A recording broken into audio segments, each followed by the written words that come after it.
Hi everyone, today we're continuing in our reading of John chapter 6.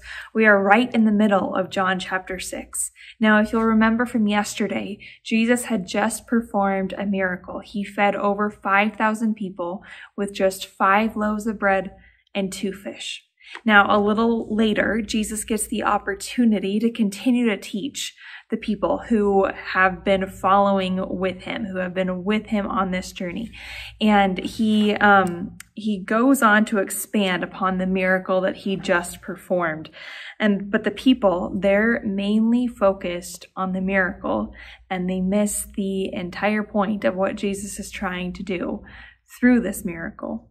And it's all to point to Jesus. So in verse 30, we read that the people say, "Show us a miraculous sign if you want us to believe in you. What can you do?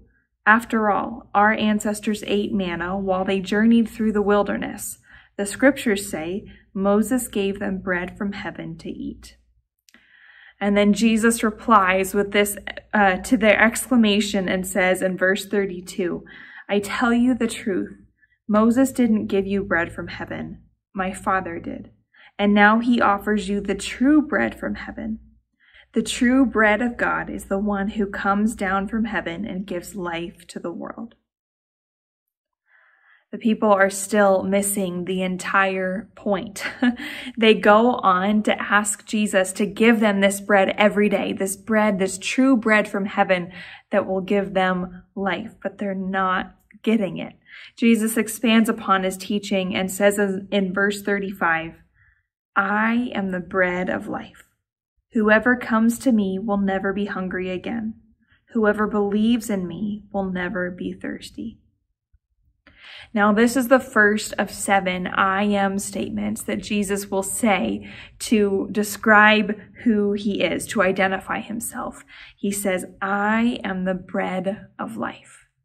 And this means that Jesus nourishes people spiritually and satisfies the deepest spiritual longings of their soul.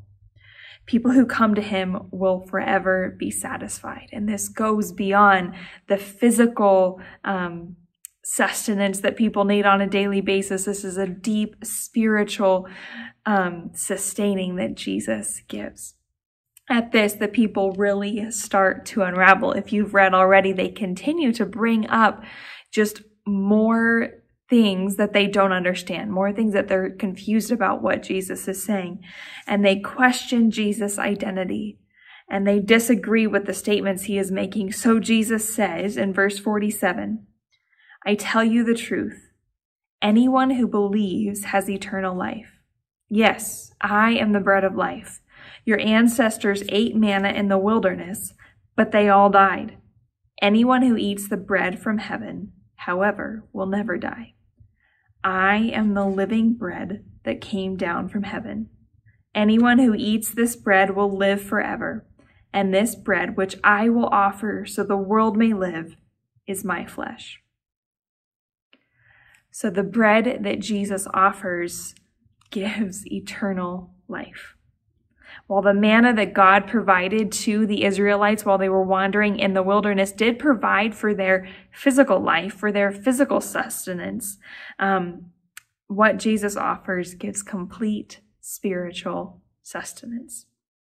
Now, I will have to admit that putting myself in the place of these people that Jesus is talking to right now, I probably would have been just as confused and wouldn't have known what to do with what Jesus was saying. The people continue to share their confusion and disagreements with Jesus. And John tells us that some of them even deserted Jesus, those who had been following after him. Some of his disciples deserted Jesus because they didn't understand what he was saying. The 12 disciples that Jesus had chosen stayed with him and believed in the truth of what he was saying and said, "We believe you are the Holy One. We believe you are this bread of life that offers eternal life." So they stood by his side. Now, in this teaching, Jesus is comparing physical sustenance with true spiritual sustenance. And yes, he did provide for the people's physical needs by feeding them, and this did lead to life. But this was all to point to who he was, who he is, as the one who would be the only one to satisfy their deepest needs of salvation, their deepest needs of being saved, of having eternal life. Those who believe in him will have eternal life. Those who eat of this bread, who trust in him, will have this eternal life, this deeper spiritual fulfillment, sustenance. Now, for us today, this is still true. We can look to so many other things in our lives to try and fill up, to try and satisfy longings, to try and to look for to save us. We can do that so easily. Even if they're good, we can still look to those things to be put in a place where Jesus is the only one who's meant to be there in the first place. And we miss Jesus in this process. Jesus is the bread of life. He offers us the gift of eternal life if we believe in him.